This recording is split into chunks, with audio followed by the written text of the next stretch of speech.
I would like to procure the bag. I wanna be a rich bitch. Penthouse doorman, money, money, money, money, money, money, money, money, rich bitch. Hey, give me that bag. Rich bitch. Yes. You're so rich. Pay me.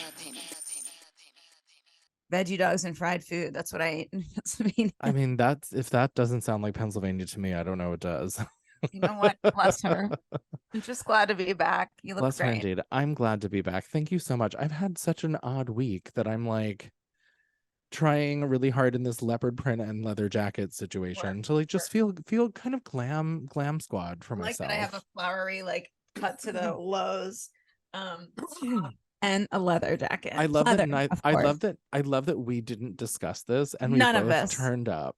We both turned up because we knew. We've seen Hailee around. We know what's going on. We know she's a fashion icon. So we gotta bring it up. Yeah. But yeah, first let's just debrief. I mean, everything is in retrograde. So how was your week? Dude. Because mine has been like bury my face in the pillow and scream. Mm-hmm. That's exactly what's happening. Yes. Everyone I love has COVID. So other than you. Amazing. And so I'm alone in this apartment. I won't get into it, but I am not just me. And I'm like, what happened? And then also on the way back, because Mercury is in Gatorade or whatever the fuck, and now my phone is, even though it's on silent, just went off. Just another example. It's all happening. It's all happening. Driving back to the city, which should have only taken about 2 hours and 45 minutes, turned into 5. And half the back of the car fell off while we were driving on the highway. So wait, fell off? Yeah, like the bumper panel, everything. And what happened was we were going very fast and some like crazy big truck came up next to us. And there hasn't been an issue before, but you could feel the wind tunnel of it all. And all of a sudden you heard, and I look around, I look at the mirror on my side. I don't see anything, but I know it's from that side. And then and then 10 minutes down the road, this old couple's like, you have a sweatshirt hanging out of your car. Dorian's like, I don't know. Why would we have that? But okay, let's pull over. We pull over. It's not a sweatshirt, BB. It's the corner of the bumper off completely, dangling. And so I was like, great. And we're still in Pennsylvania. Oh my God. So he duct taped the shit out of it. And here we are. Well, I'm glad you made it back safely, because that ride back is like, even though it's like a straight line, it's kind of treacherous in the sense that like it's just a lot and everything looks the same, and it's really hard to stay awake on that road because it's just like, I mean, let me count the times I've almost fallen asleep on that drive back in the day, but like the mountains of it all. Yeah, the mountains of it all, and then you hit New Jersey and all of a sudden it's just like road in 85 lanes. Mayhem. Yeah. So, I mean, I'm so glad to be back. I had to get my credentials for the booking I have till the 10th. Then I look forward to being not on any of those things. I've done my time, and I want to get back to all the SAG-AFTRA stuff, whether it's what's going on in terms of some things, and, Lord Almighty, striking, and everything that's happening. So I want to get back in the gig. So yeah, well, and we'll brief that later, because there's been some abhorrent updates on our end, which I just put on our TikTok. So if you're following us on TikTok or Instagram at I Want to Be a Rich Bee, you will see the TikToks. I want to be a rich bee. That's it. I want to be a rich bee. That is it. I made some update videos today on things going on, and we'll get into it. But my weekend had so much balance to it. I can't stand it. Like, good and bad, which is, at least it's, something's happening. But like an assignment I was on ended early because of their perception of what I was doing. But like, I don't know how much of it I'm allowed to talk about, but like, essentially it was a reception position, which I took in the interim while I'm looking for other things, because it was full time. Sorry, I lied. It was part-time. It was just something that was like they're bringing money in. Yeah. And it was just like, answer the phone. Is this the thing that you said yes to and got paperwork for, and we said yes at dinner that one night, at El Centro? Pretty much. Okay. Yeah. So it was like, answer the phone, answer some emails, let people in, and then like do some various like booking of conference rooms and whatnot, all of which I was doing. And then they were like, oh, you're not being proactive enough. And I was like, for what? And even my recruiter was like, I don't know what the hell they're talking about. So that was kind of wild, and I'm just like, ugh, whatever. So on to the next thing. I had a great job interview today. Great. For a hedge fund. The woman I spoke to not only follows me on TikTok, hey girl, hey, but also she and I lived on the same block in East Harlem. And so we had a whole little chitty chat about that, which was wonderful because she was just such a star, and I hope I get it. Yeah, I love a chitty chat, especially someone who's cool. Yeah, same. And then I met someone. There was a multi-date situation, so we'll see where that's going to go, and that has been delightful because it's really the first time I've been on a first date in years. It's been the first time I've been on a second date in years. And I'm actually kind of like moderately excited about this person, and I only say moderate because I'm trying to be like, I hate looking like an idiot, like more than anything. Well, and most relationships have made me feel that way. So I'm trying to just love be makes kind you of look like an like, idiot, no matter what you do. exactly, which is maybe subconsciously why I avoid it. Yeah, you have to look an idiot when you're in love. You will look like an idiot, and it's okay. Yeah. But anyway, so that was a great part of my weekend. Like, put me in an Uber at the end of the night, and I was like, what am I, like 22 and skinty again? I love this. He's delightful, but So wonderful. that's kind of how I wrapped my weekend. And then this morning I had this job interview, which was absolutely fabulous, and working on some stuff on like private client ends of things, and now I'm looking at your face. So there's so many beautiful, wonderful things happening. Win-win. There's so many good and weird and fucked up things happening that are very balanced. So if nothing else, we'll say that we are balanced today. We are balanced. We love. But yeah, so the updates that have happened in the last couple are just like, what in the actual world? Yeah, I want to hear what you're seeing, and then what I have. Okay, so the ones that I've seen was from a TikTok today. That was like, it was like this casting director agent person talking about this fine print agreement that Central Casting was asking people to sign, which was basically a mandatory thing for you to sign to use the website. And then it was also signing away your image, likeness, voice, video, anything that has to do with the way that you look or sound or act over to them to be able to use in perpetuity forever without paying you. Cool. In fact, you're paying them because that's a pay for play service for auditions. Yes, it is. It's just like whatever. And I it's so fucked, and I'm so mad about it. So I posted that original video, and then I just right before we hopped on here saw that same creator, I think it's AW Casting on TikTok. They posted an update that SAG-AFTRA has been in touch with Central Casting to be like, hey, you can't do this. And Central Casting has essentially doubled down and been like, yeah, well, we're going to. So that's horrifying. I don't really know the intricacies of the ins and outs of all of that, but it's just been kind of like, what? And so I basically said in the TikTok, like, do not sign this, and if this is the shit that they're gonna try and pull, maybe we should all pull out of Central Casting. Like, just I don't even have Central Casting.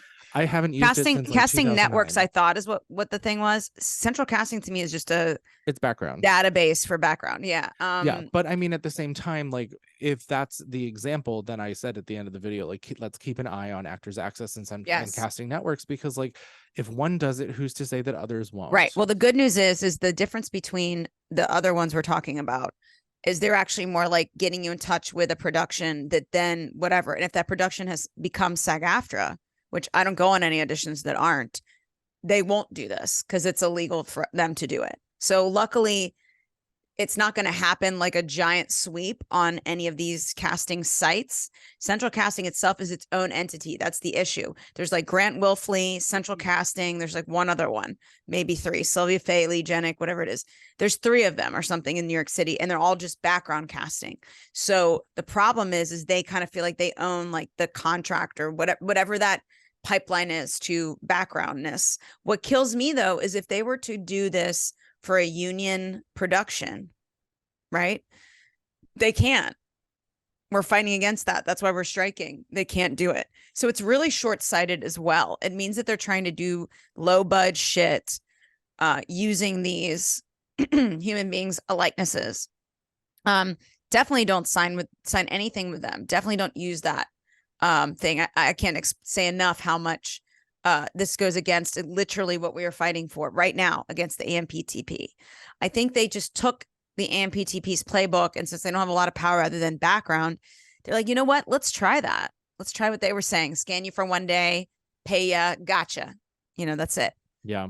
That's like willingly giving your shit away. So again, it also goes back to the thing that we always say, actors, please read what you're doing. Don't just say yes to everything. Also totally guilty of not doing that. And like, I'm so glad, like, I haven't been on any of those casting websites in months and months and months and months. And so it's just kind of like any kind of shit that they're going to try and pull with that is like not on my radar. But seeing that, I was like, oh, fuck, like they're trying to circumvent some shit and get around what's happening to like make a money grab of some kind. Yeah, and it's really disingenuous, and it's obviously like non-union shit. So it's like there's nothing they're making that's going to be larger budget or in the big scheme. It just sounds like they're trying to take people at a time where their money is dwindling and they're not working and doing this weird scam bullshit to steal their identity and do that. It's a tactic. It's so creepy and weird. I know, like you said, SAG-AFTRA immediately has been talking to them. I got like so many people sending me like, so what's SAG doing about this? I was like, it's going to be okay. Let them, we'll go do it. We'll do something. But I'm not SAG. I'm on the board, but I'm not, I had a lot of people message me like, so what's happening with this? What are they doing about it? I'm like, well, let me find out first and then I'll let you know. But if it just happens, but we see it and everybody's sharing it, SAG-AFTRA knows. So they are doing something about it. I mean, our entire strike is about this. So obviously they're not just going to be like, like we care. This is literally what we're fighting for. Now, I think because we are, union, we are a union. And when you're non-union, or I like to say a pre-member, it's a little harder to protect you because you're not a member of the guild. Yeah. Because we have, we can control what we can control. That's why you sign on to be a member, and that's why you become one and all that stuff and get better protections. So basically read do all the things and make sure that you're paying attention to what's going on. Paying attention, but also like don't do this with Central Casting. Central Casting is gutted. This is gutted of them. Gutted. Gross. Don't do it. Hate them. I think it's just so gross to do this at a time. And I can't believe that their responses. I can only imagine what their response is going to be down the line when they're literally breaking the law, because that's what's going to happen with all this. Because we're going through the process, and everybody knows this. We've had city hall meetings, we've had public things to do this in New York State, where it's an image, it's an image focused state. This is not going to go well for them. So, but please, guys, don't sell your information to anyone. Yeah, be vigilant. Yep. We love a Kiki in a chat. We love a Kiki in a chat. So we have this week with us one of my favorite humans on the planet. One of the newest rounds of queens on Broadway's Six, the musical, the smash hit Six, the musical. This is Hailee Kaleem Wright, whom we love and adore. Hi, Hailee. Hello. Hi. It's so nice to meet you. He said such wonderful things, and I was looking you up and I was like, dang, killing it. Thank you. Thank you so much. I'm happy to be here. I'm happy to have you. Hailee and I met in 2011 when she had just turned 18 years old. We were doing a production of Hairspray together in Reno, Nevada, of all places. And that's, with her mom and her brother. And it was just, it was us in the desert doing some musical theater. Yep. I literally turned 18 on that contract. It's crazy. Yeah, it was crazy. It was such a wild time. But I mean, let's kind of kick it off with like, what's your life? What's going on? Yeah. Right now my life is been 6 months ago we started rehearsal, and that was like, it was quite a journey. It was one of the most unique rehearsal experiences, and I think like Broadway turnover experiences. I'm not gonna say we were the first, but we possibly could have been one of the first official Broadway cast changeovers that happened for the entire cast to come in new. Not just like 1 or 2 people. And literally on December 4th was the last show for some of the original queens. And then on the 5th, we debuted.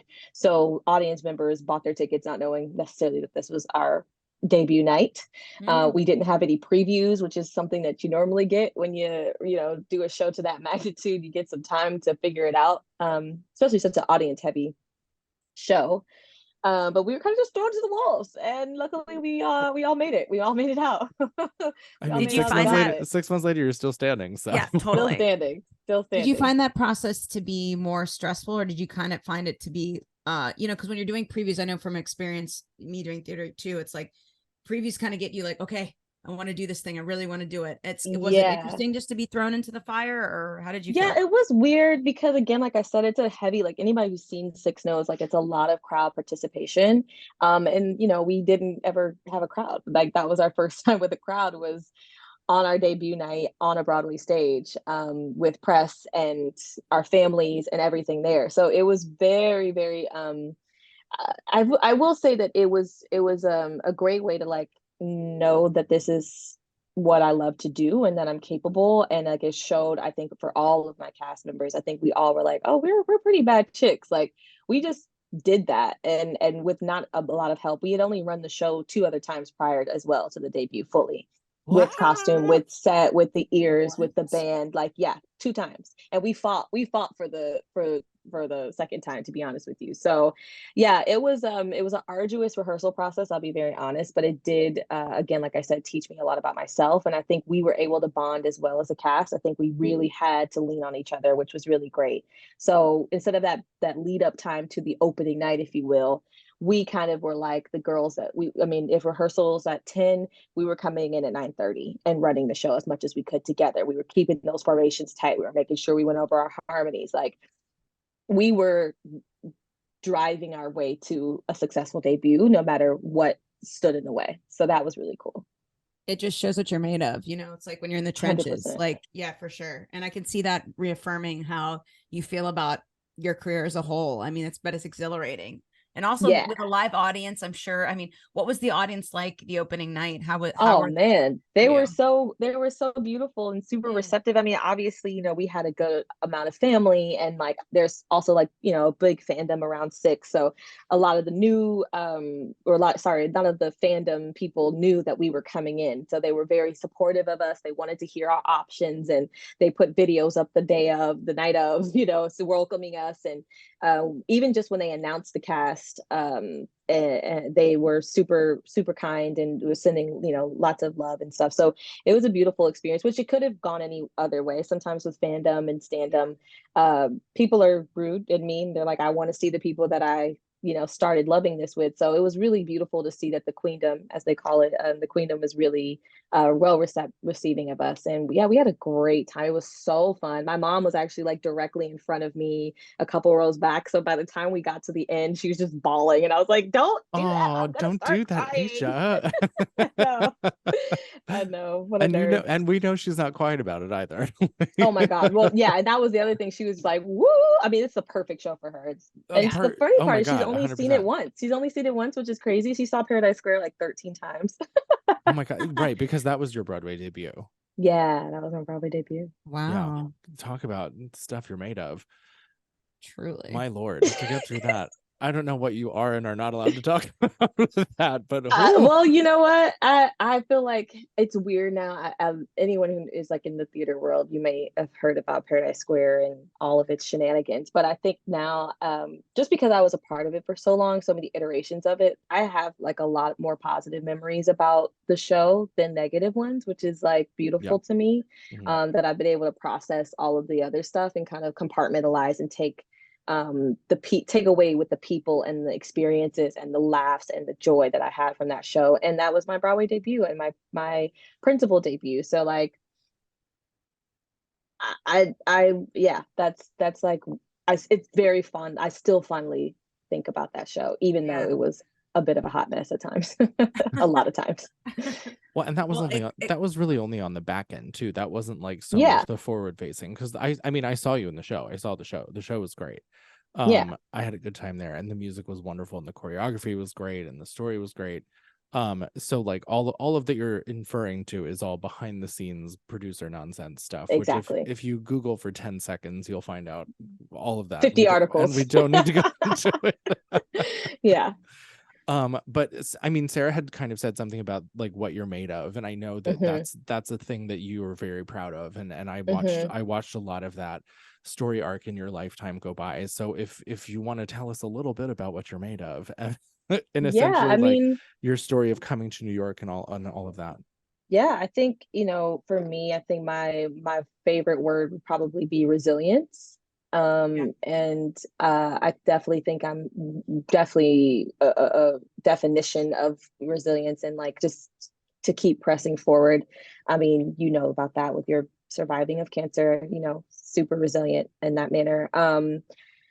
And basically, after we finished in Reno, after we finished working in Hairspray, and me and my mom looked at each other, both performers, and we're like, let's go to New York. Let's go try this out. And it just didn't quite kind of work out the way that we thought it would. Things quickly, fell out, and we wound up being unhoused, found ourselves in shelters in New York City and just trying to figure stuff out. And with a lot like a fast forwarded version, just because I feel like I have talked about my story not ad nauseum, but just a lot. It was a trying time in my life, and luckily I was able to kind of find little moments of affirmations and tools and words of wisdom and friends and couches, and be able to piece together some semblance of like structure in my life to figure out, okay, what do I want? Kind of come out of survival mode and just really think on like, what do I want for myself? And it started off kind of slow. I got a job, waiting tables and working in retail and doing all the things, but I tried as much as possible to leave myself room to go to auditions and like make it out, of the circumstances that I was in. And then I got an opportunity in Japan, and I got a cruise ship. And those were like cool little nuggets of like, oh, okay, this is kind of like in alignment with what I want to do. And then I got an opportunity to audition for Paradise Square and for another show called Black Clown, where I was like, I want to make a show. I want to be an OBC. Like I really like that was like the thing that was kind of driving me. And so I was able to do that with Paradise Square. We went out to Berkeley and like just had an amazing time making this show. Like I really can say I built a show, which was incredible. But I feel like all of the lessons that I learned of being unhoused and being in the city and going through such like rough, like real rough times, like it helped me bounce back for like career stuff and musical theater stuff. It's like, okay, I've gotten through a lot worse. I can handle a rejection. I can handle not hearing back from a casting call. I can handle going in for the seventh time for a show and still not getting it. Like I can handle those things because I've had to traverse way worse situations. I think that's so key too, is your story is like, I'm sure you're like, I've told this like 40,000 times, and I totally get that, because there's things that happen in my life that like, divorce or like my mom's cancer, stuff like that, that really define you. What I admire about your story specifically is that you were experiencing homelessness while being unhoused, while also having to keep your dream alive. And I just think there's such a wonderful strength inside of you to be able to do those things. A lot of people, when possibly, for lack of a better term, shit hits the fan, we kind of feeling so encumbered. Why wouldn't we be, by the trauma of our experience holding us down, and the extraneousness of it all, and the uncontrollable. So you feel so tapping into that survival and that positivity and going after your dreams is the best thing you could have done. And it's showing right now what that's done for you. And I think that's something I think our listeners would really love to hear. And I love that you said that, because that's so fantastic. Thank you. I feel like dreams and stuff, like I feel like sometimes it can get very commercialized. It can get very Instagram, like follow your dreams and like, but I don't think like that crap. Like while I understand that a lot of people's intentions are good when they say it, I think that like following a dream, like when it's your calling, is something that you cannot help to do.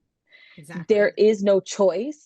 The only choice is to betray yourself and betray that inner voice that's saying, do this thing, or to not continue to ask the right questions or be studying your craft or whatever. Like people have a lot of dreams and they sit on the couch and they wish for the thing and they think they're manifesting. That's not how that works.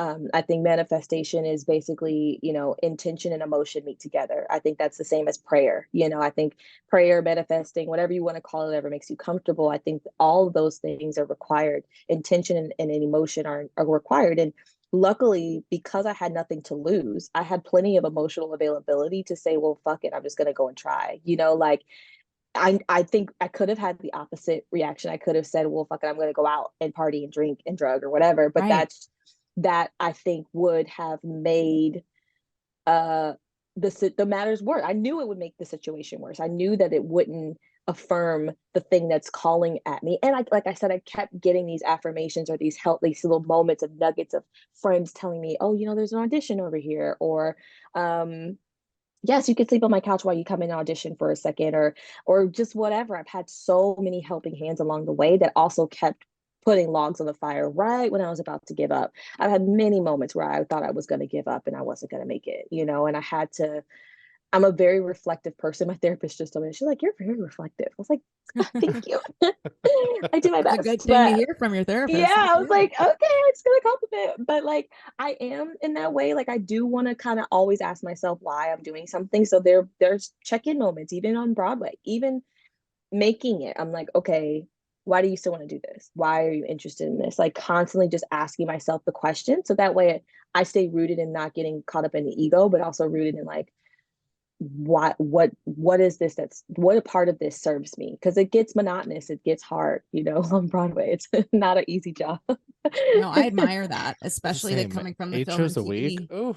Yeah, it's like you guys have to do the show repeated, and it's like college I did all that, and then it's like, wow, I'm just so impressed with your it's not resilience, it is resilience because we're talking about resilience, but like to be able to tenacity to be able to keep doing it day after day. That's amazing. Well, that's where the skill comes in, that's where the technique comes in, that's where going to classes and doing all of the things comes in, because it overrides your system of emotional, like, I don't want to do this today and I'm fucking tired, and like I've given all I could give 6 shows ago, like that's where your technique comes in, and studying your craft overrides all of those other the human aspects of you have that professionalism that carries you over the threshold each time. Well, and it's also like, especially, we all of us have done this to some degree, but like when you are doing a show or doing a thing repeatedly in the rehearsal process, and then when it's finally up and going and whatever, you just kind of get to a point where your body just does it for you. And like muscle memory, for sure. That's the technique and training, but it's also the muscle memory of why we have rehearsal, so that like if you're on stage and you're having like a 50% kind of day, you can still give 100% without having to think about it, because it's already there. And like I always talk about how like there are definitely times in shows where like I was doing my job and I was there, but like while I was doing my job and I was there, I was also thinking about grocery lists and like what I should go do. And it's like it's just a thing that happens, and you're like, oh dinner's gotta be still made, like I forgot to turn the lights off, like, okay.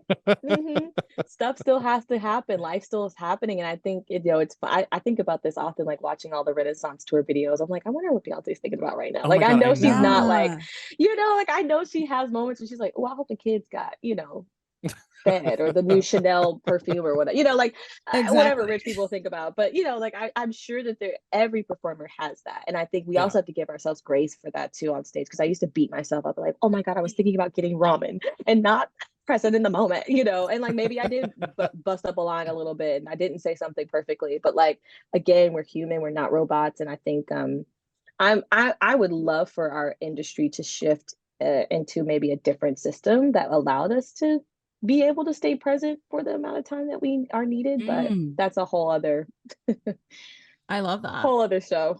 Although, no, I mean, we really do talk about, though. We talk Yeah. about like innovative ways to change the industry that could benefit those of us who are in it in any capacity. Mhm. And I mean, I always think that having an A cast, B cast, like they do with kids, like if you're having a bad day, tap out, or like just make it so that you're only doing 4 shows a week. And I don't know what that would look like money wise or structure wise. I mean, certainly it'd be less than what is paid now, but if it keeps you in a healthier place mentally or physically. But my thing is, I think even when it comes down to pay, not to interrupt you, but just a thought on that, because it's like, all right, so think about your swings, your understudies, but mostly let's think about our swings, right? We have 4 swings that cover 3 different parts. Okay. So if they're getting the same weekly pay, right, but they're not doing shows, what would be the significance and difference of you having them on for a set amount of shows and still getting the same amount of pay, because it's all happening regardless. Like, so for me, I think it's just, we kind of just accepted like, well, these are the rules. It was like, no, if I were to do 6 shows a week and they had a set 2 shows, maybe both the matinee shows or whatever, even I don't want to get too much into the contract of 6, but I'm just like, let's say hypothetically they get paid the same amount even if they go on for 2 shows. Let's just say that. Then what's the difference? Why? Because then what happens is when your principals are down, they're down for a longer time, right? They have to really recover. Like there's swings that I've talked to where like, I've been on for the last 2 weeks straight. Yeah. Their pay doesn't get bumped up for that. No, well, because it's like in terms of like an injury, if you go through surgery or something to fix an injury and you go back on it too soon, then you're just going to be out twice as long fixing the fixing. Yeah, and we shouldn't wait till it's dire for there to be an option. But that's how it always is. It always is. And it's not even so much the rules per se, quote unquote. It's just like the mindset and culture of that kind of thing where like, people wear that whole "I've never called out of a show" badge of honor. Girl. And that used to be me. I've never missed a show in my entire life.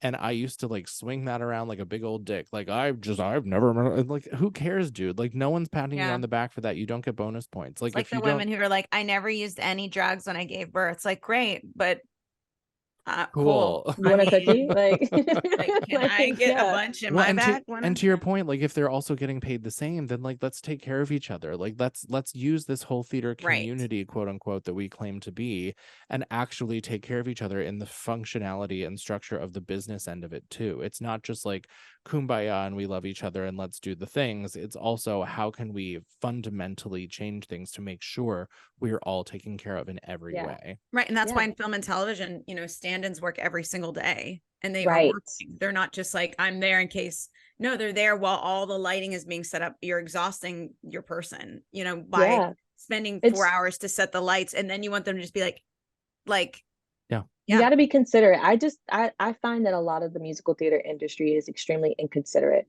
with audition prep and time to get ready for something, inconsiderate with not being able to just send a simple, hey, you didn't get it email, inconsiderate with the rehearsal schedule, into tech, into your pay structure during rehearsal.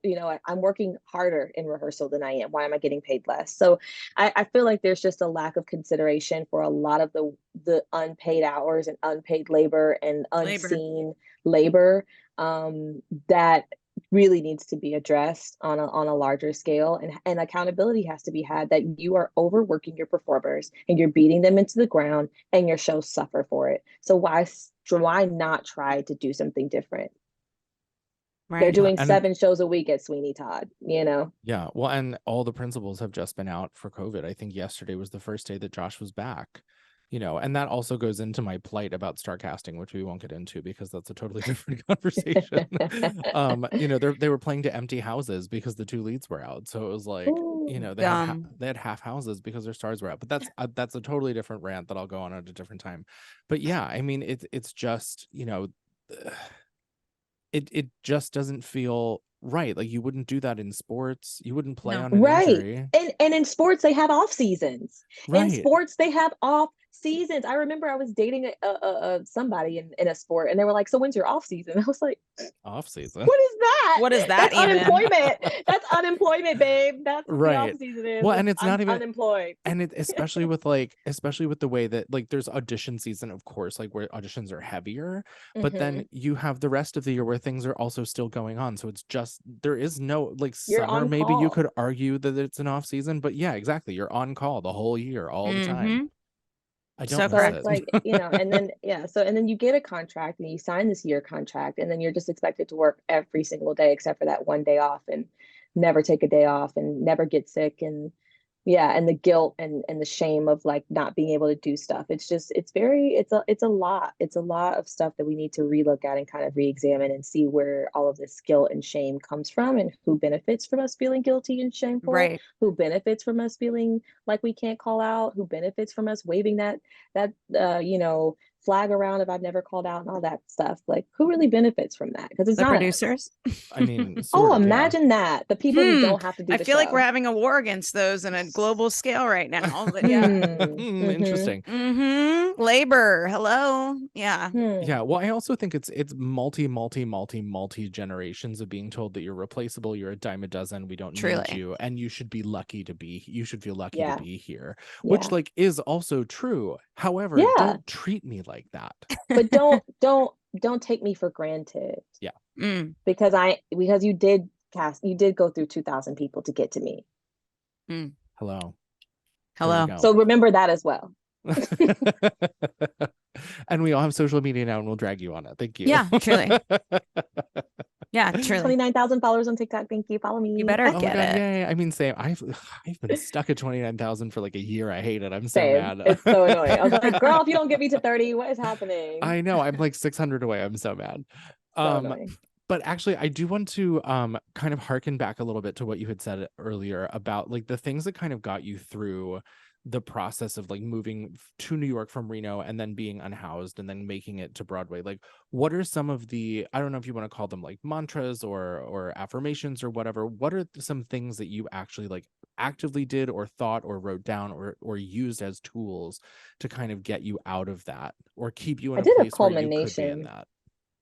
I did a culmination of things.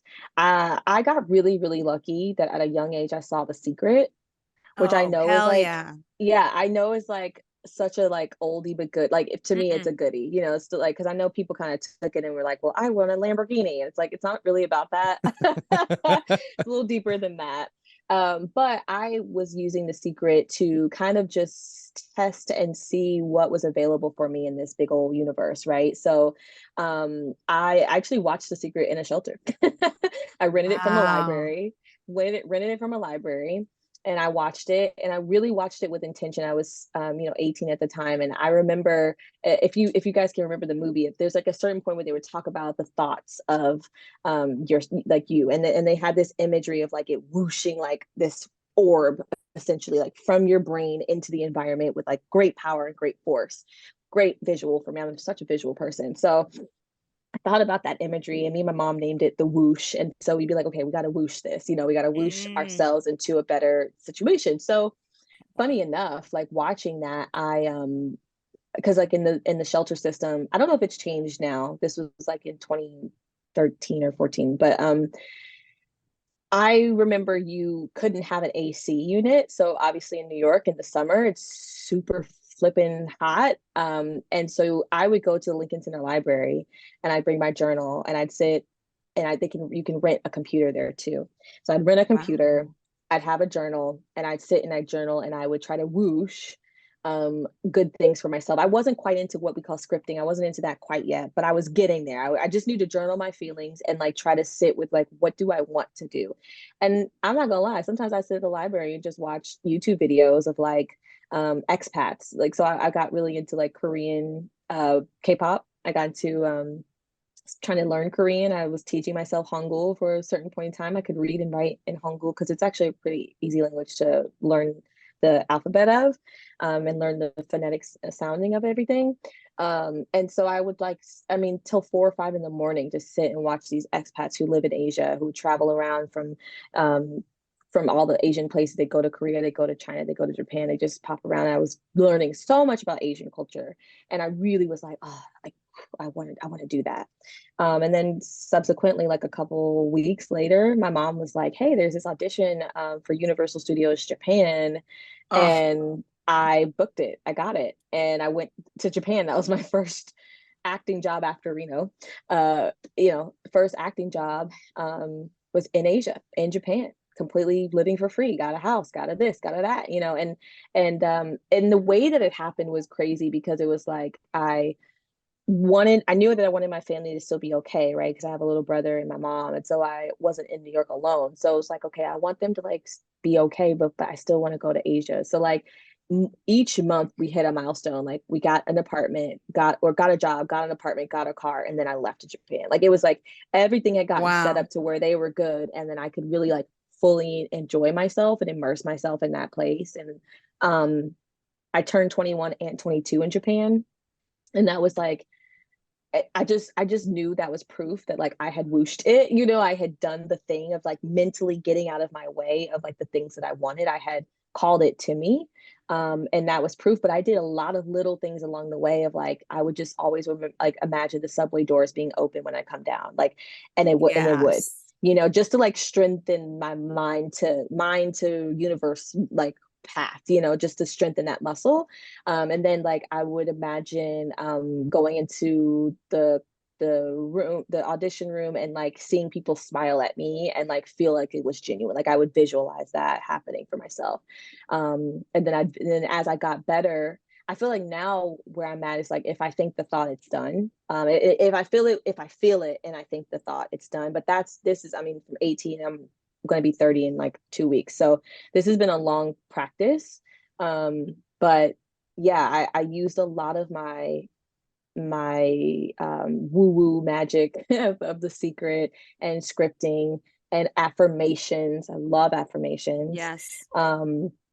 And I watch a lot of YouTubers, a lot of like spiritual thought leaders, Eckhart Tolle, Bob Proctor, Lisa Nichols, Michael B. Beckwith, obviously Oprah. She's kind of been my gateway to all of those resources. Brene Brown, just constantly trying to feed myself with positive things. Like that was my biggest thing. While I was in this negative state, I had to feed my brain and my spirit and nourish myself in good feeling vibrations, you know. You were seeing the light while it was very dark. You were finding it too, and that's so important and such a key thing. And I love your affinity towards Japan. I actually went to Japan when I was 17 with a host family just because I was obsessed with Japan, and I got it, so and cool. I could afford to go because of my first voiceover, and I was like, I love it there. I don't know where you were at, but I was in Kuki City in Akihabara. I don't know where you were. Okay, I haven't been there. I was in Osaka. Oh, dude. Beautiful. Stunning temples. I mean, come on. So close to Tokyo, close to Nara, went to Kyoto, and had a great time. It's a beautiful country. I remember seeing you either posted like videos or photos of you in Universal Japan, and I had no idea that you were there, and I was like, I think Hailee's like famous in Japan or something. Like, just was like, I mean, that makes sense. That totally, she's probably like a big pop star over there in Japan. Like, why wouldn't she? I did have a fan base. I still have a fan base in Japan. I haven't been back there in like 6 or 7 years now, but yeah, I like one of my second ranking countries when I look at my insights is still Japan. They're very, very kind and loyal. Amazing. And I love Japanese culture so much. I had such a good time there. Can you talk about it all, like what you did at Universal? Did you play a specific character or? I was in Universal Monsters Live. Yes, I played the Bride of Frankenstein. I remember that wig.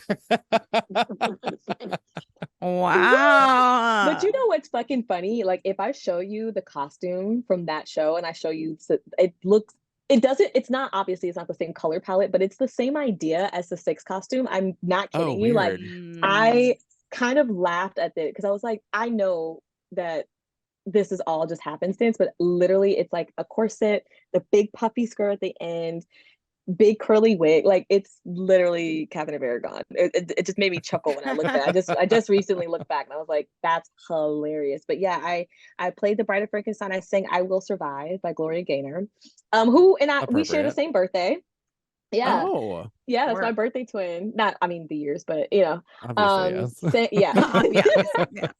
Vampire. I mean, I look good, but I ain't that good. I mean, so I sang I Will Survive, and I really fell in love with just like performing. But you know, it was funny because I was working with Beetlejuice and in the show as well. It's a very odd, I don't know what that show was about. I'm not even gonna tell. I literally can't remember. But I went in for this, I think years and years and years before, and they like pair you up with different monsters and you're like couples or something. Yeah. So what you probably would have been Frankenstein, right? Because you're so tall. Yeah.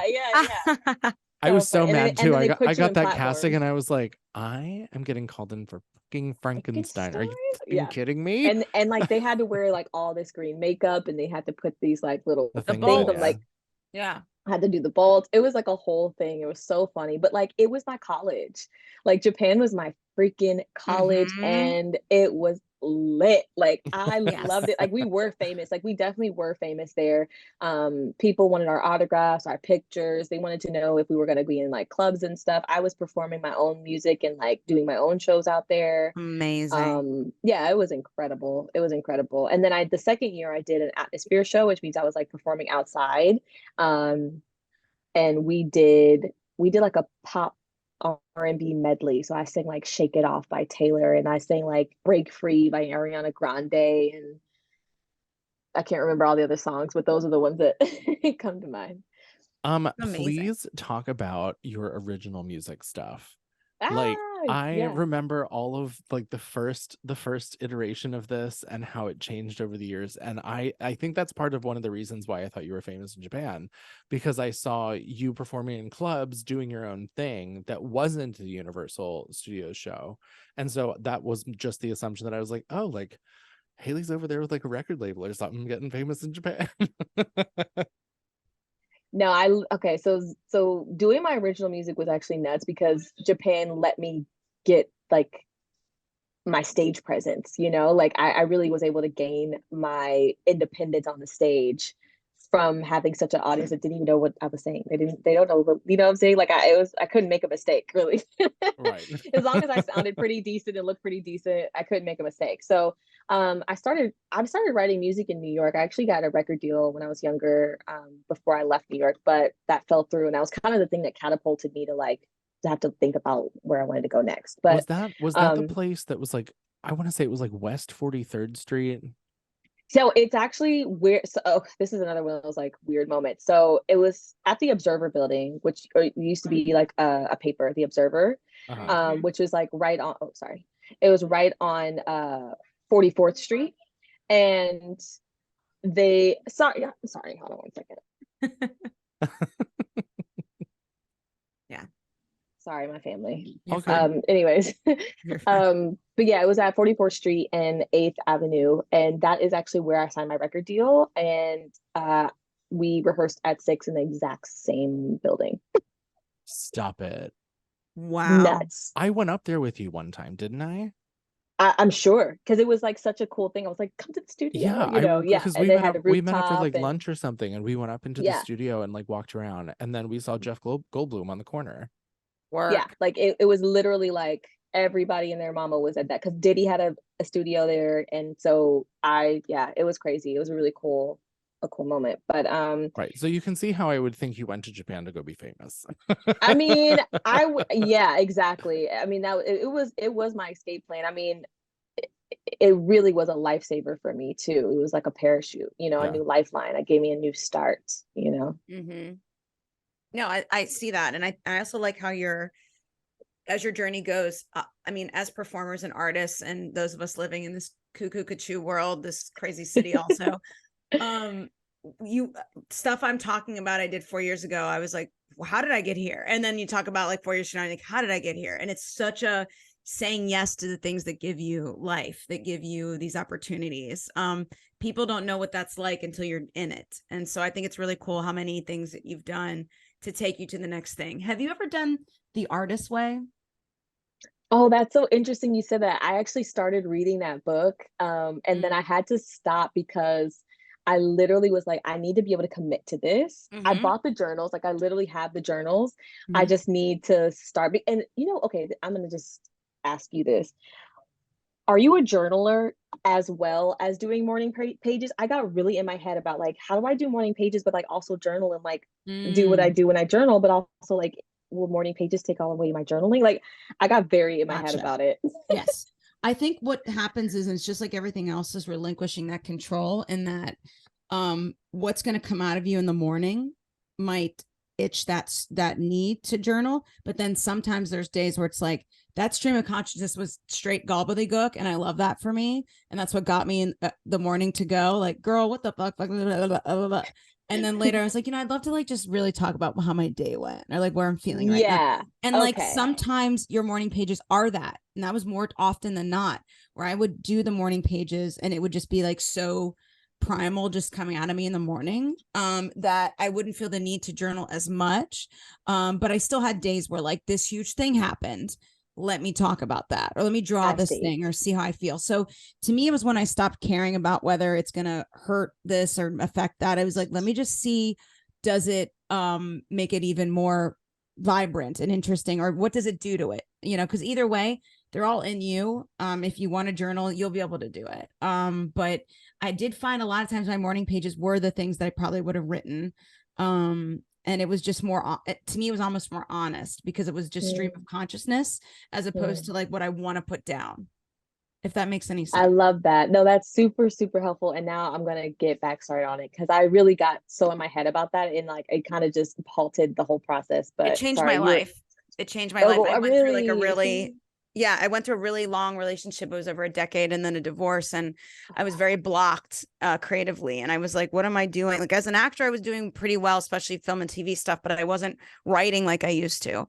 And then the Artist Way kind of cracked open this whole thing, and I ended up writing 2 shows. I ended up like getting a show on Amazon. It all was because of it, like it pulled it out of me of like a hole, or just like the negative space.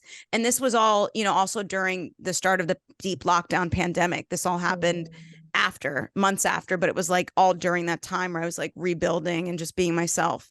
And highly recommend. There's even a sequel, you know, Walking in the Artist World, or Walking in the World. But yeah, I highly recommend it. It honestly changed my life, like in a crazy way. Wait. I can't So, because when I hear about your secret story and I hear about stuff, it's like the same kind of trajectory I was on, where I saw it a long time ago. It's like, how do I apply this? Very interesting. Started to manifest things, was like, what?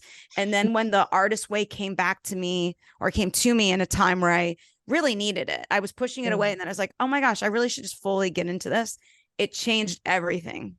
And I keep hearing stories like this, which is what made me get into it, because I'm very like woo woo about life. Same. I love all of it. I'm like, yeah, I'll try it. I want to get into it. The Power of the Subconscious Mind was like that book for me. That was just like, that really unlocked a lot for me. I read it twice. That's how moved by it I was, and I really started to get aware and in tune with my emotional standpoint, and how I'm operating in my emotional place, and then how that looks around me. And like, yeah, it definitely revolutionized a lot of things for me. But I really want to try the Artist Way, so that I'm actually super appreciative of you asking me about it, because I definitely was on I started to listen to it, and I wanted to get the physical copy too. But I got in my own head. I got really in my own head, and I needed that clarity. So thank you for that. I will release into just letting it be, and whatever the morning pages are, they are, and my journal will be my journal, and that's it. But sometimes they're beautiful. Sometimes they're gobbledygook. You know, it's just what it is. And I have to just, I have to release to that, because I'm a weirdo. Like I have 3 different journals. Work. I have a spirit journal. I have a mind journal. Sorry, 2 different journals. I have a spirit journal. I have a mind journal. So I guess the third being the morning pages is like, I was like, now wait a minute, Hailee, like, what are you doing?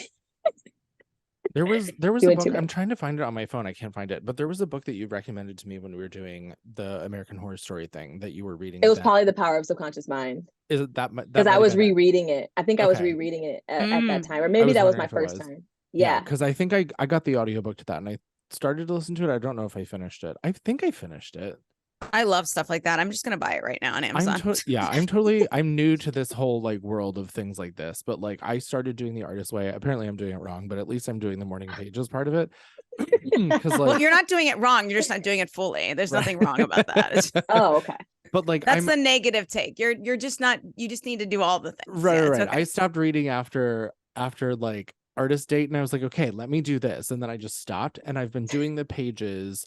That's funny. I think I hit Artist Date too, and I was like, okay. I was like, okay, great. Well, like, let me get some money together to do that. But you don't need money. You don't need money to do it. Like, you don't. We live in New York. Take a walk in the park and put on a podcast that you love, or music that you love, or a hypnosis, or some sort of, you know, binaural beats thing that'll elevate you, and yes, that's your date. I sleep to binaural beats. I love them. Yeah. So there you go. Yeah, like I like actually I put my journal next to my bed. So when my alarm goes off, no matter how many times I hit snooze, I will just like pull the journal down onto the mattress. And as long as there's enough light that I can see where the lines are, right, I'll be like one eye open with like the pen being like fuckity fuck. Blah, blah, blah. And it really, even like after the first time I did it, I felt different. And I just was like, I feel like there's something happened between like my stomach and my head, where I was like, I need to like get up And I was like, this is going to be the thing that like gets me to get up and go to the gym in the morning again, like I used to. And then like, instead of just like waiting until 4 p.m. or like whenever I'm off work, if I even feel like doing it off work, like this is going to be the thing that kind of lightens the load in the morning. So I don't feel so bogged down, so that I can get my ass out the door. And it's been I think it's only been like a week or so that I've been doing it. And it has already been like, I've been to the gym 3 times this week, which is 3 more times that I've been going. So like, it's been like a really big like mental weight changer. And I can't wait to do it correctly. That's great. Me too. I can't wait to start. I can't wait to really start again, because I did one day of the morning pages and then I just got freaked out. So thank you both for that affirmation. I just bought the book, The Power. So it's coming tomorrow, so I'll be reading it. You're gonna love it. And I'm a highlight gal. She loves neon. She loves to be like circle. Check that baby out. That quote, girl. I'll put that on my board up here and just be like, that's it. Get 2 highlighters, because I'm telling you. Okay. I'm buying them now too. Amazon. Sorry, Jeff Bezos. I don't like you, but I'm gonna keep ordering stuff. Yeah. I know. Yeah. It's a mess. I order from Amazon so much. The pandemic really, really made that a thing. I was never on Amazon before the pandemic. I was never on Amazon before the pandemic. Yep. I was, but not in the way that I was during the pandemic. Okay, yes, not the same way. Like now, if I think of a thing, I go there first. I'm not even looking at any other things. I'm not even thinking about stepping my ass out of the house to go and find that thing. Like, there's no point. I can get it by tomorrow. Like what? Right. Well, I mean, not to be doom and gloom, but like so many drugstores and so many, brick and mortars, especially chain ones, are just shutting down. They don't have, or because of the supply chain. Demand. It's a supply thing, but there's a pharmacy on the corner of my block, and I went in there to go get my Rogaine that I use to like keep this hair transplant going. But I went to go buy it, and a single bottle of it was $95, where usually a 3 situation is like $50. And really? They rang it up, and I was like, what in the world? And the manager came over. He's like, I know. He was like, those big suppliers hate the small people because it costs them more money to ship them these things here, when they don't sell as often as they would if you were like a Walgreens or a Rite Aid or something like that. And so really, like, they're getting screwed by it's less the supply chain, but it's the willingness of the bigger corporations to be flexible with smaller companies, because it's going to not make them as much money and cost them more. Which is just gross, because like I literally said, I was like, I'm sorry guys, I hate to say this, but I am gonna have to buy this on Amazon. That's the worst feeling. It's the worst feeling, but all of that said, I'm the problem, it's me for sure. Hi. Well, the system is the problem, but I'm part of, you know what I mean? Like I'm that's the thing. We're just really trying to survive in this. Well, and shit. exactly with surviving in this, like you almost can't help but just be part of the problem, because if it's the cheapest option, I gotta do what I gotta do. Exactly. Yeah. So really quick, we started this conversation and I kind of want to guide it into the direction of like what's going on in the future, but like original music stuff, like we've talked about your Japan stardom and all of that. Like, are you doing more stuff now, or is that kind of just like there and it's existing? Is there active things happening? It's great that you're asking me this. I'm gonna keep it 1,000. It has been so difficult to get in the headspace of making music because of so many blocks and traumas and things that I've experienced while making music, which is really, really sad, because it is my first love. Songwriting is my first love. But I have to really like sit with my journal, sit with myself, and kind of come out of like that old thinking and mentality of like, I've just been so mistreated when I've recorded music, whether it's just someone not sending the files the way that they said they were, or not completing the mix the way that they said they were, or the quality not being up to speed, or like just creepy men in the studio. I've just had so many weird things, but I will eventually get to make my original music. I feel like it will probably happen after 6. Just because 6 is so all encompassing, and like I just don't have the space. And I'm also I'm looking at my career in a bit of a different way. I think I would really love to have my music synced into like shows. Like my new dream for myself is like to have my music playing under a scene that I'm in the show. Like I think I don't think I'll well, let me not say I don't think I'll ever, but like I'm not interested in necessarily like trying to go tour my album necessarily. I don't really know if that sounds like a desire of mine. However, I would like to tour and do my own concert. You know, if that does that, you know what I'm saying? 100%. And if I have original music, I throw that in there, but maybe it's like in the style of a cabaret kind of that goes around and going the Idina Menzel route instead of the Beyonce route. Yeah, because I feel like the music industry is not I don't know. I feel like I'm working my ass off in the acting world and I just want to keep like going in that route and like be the best overall actor and entertainer that I can be. But I'm always going to love music, and like once I get over those blocks, who knows, maybe I'll have a number one hit or something one day. But right now I'm like it's cool. It's all pieces of the puzzle, right? I mean, like we talk about this frequently about how, you know, like the example I give is like cancer sucked, but like without that, I never would have been able to be where I'm at now with the book and the podcast and the adaptation and everything else. So like where you're at now with Six, like if the goal is eventually to do your own original music, and whether you find like an MD or an A&R that puts you into some kind of licensing deal or whatnot, like that'll happen because you want it to. And this is just a big step up for you then to take the next step to that. You got this. And also, like you've shown examples to us, and we all know this, and I'm saying this as a mirror to myself. I have to remind myself that things change like that. There's going to be a time where all of a sudden you're like, wait, I'm so ready to do this right now. I don't know why. I don't know how I got through this block. You know, I'm really excited that you're doing the Artist Way, and I'm really excited that you are a journalist, journalista, journalista Frank. Yeah. So I literally like have a box of like 14, I don't know how many, 15, 16, 17 moleskins that I've just destroyed throughout, like, you know, and it's so important to, that really does untap that stuff. And I find blockages, like as I'm writing, like, why did I say that? You know, it's like stuff coming out. So I think always holding space for yourself as you do expertly, it seems, but knowing that you're not going to want to do all the things all the time at a time that seems convenient. It's just going to happen where you feel like one day, oh yeah, I'm ready for that. Let's go. Yeah. You know, I just want to be synonymous with like greatness. And I want people to hear my name and say, ooh, that girl can fill in the blank, you know, whatever they know me as, you know, that girl can sing, that girl can act, that girl can dance, that girl can entertain, whatever or that girl is a philanthropist. She's popping in her philanthropy work, because I'm big on that. So like, yeah, just I think I'm in the place of like really trying to put roots in the industry and within my peers and amongst my community, of like, there's just certain names that are synonymous with greatness and certain names that you like anticipate watching what they do next, you know, and I really want to earn that place in people's minds and hearts, you know. So that's the work I'm doing. I feel like right now, like I'm still in acting classes. I'm still in dance classes. I'm still, you know, I'm still learning. I'm still a student of my craft. I don't think I know everything, and I don't feel like I've made it, which I kind of like. I was telling my mom that. She was like, I don't think you really know how great you are. And I was like, I don't think I need to.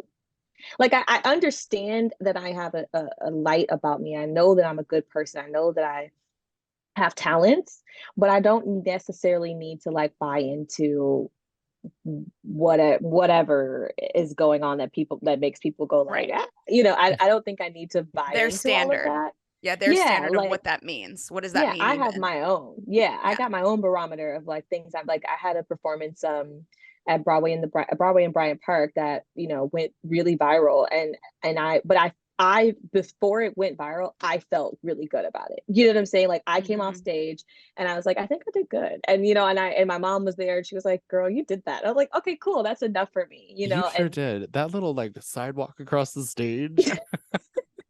If you only knew like, there she is. I was fighting for my life. Do you hear me? I was fighting for my life on that stage. It, first of all, was so freaking hot. That was like at the peak of the heat wave, right? In New York. And then two, the stage was so slippery. I was in my Laducas from Paradise Square, because yes, I took the shoes. You better, as good. You do. That's the least you as one does with their own money. But I took those Laducas, honey, and we did our sound check, and someone has a video of me in like my scarf and glasses doing sound check. Like, it's really slippery on stage. Just having a moment, like I looked so unhappy, but I really wasn't. But I was just shocked. I was like, fuck, it's really slippery. So I knew it was going to be slippery, but I felt like because I was so, I'm performing now, it's not just sound check. I was like, girl, please don't bust your ass. No. So those like little, that trot to the other side is a plant your feet, hold yourself up, don't slip. Because I was slipping and sliding all over the thing. I don't know how you can't see it in the video. It's actually crazy.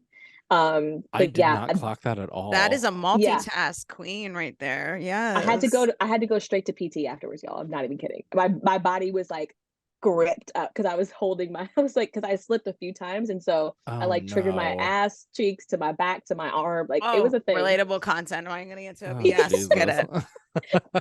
I get it. You're like, I'm fine. Whoa. Wait a minute. Just kidding. I mean, listen, not that this is even comparable, but that was me after I went jet skiing, because you're just like braced on this thing the whole time. And when I got off, I was like, ow. Like my body's like, girl, I thought you were about to get beat up. Like I thought you were fighting. I didn't know. I thought you were gonna bite the dust for real, like hit the ground running. Yeah. Yes. Oh my God, that's so well, funny. You know.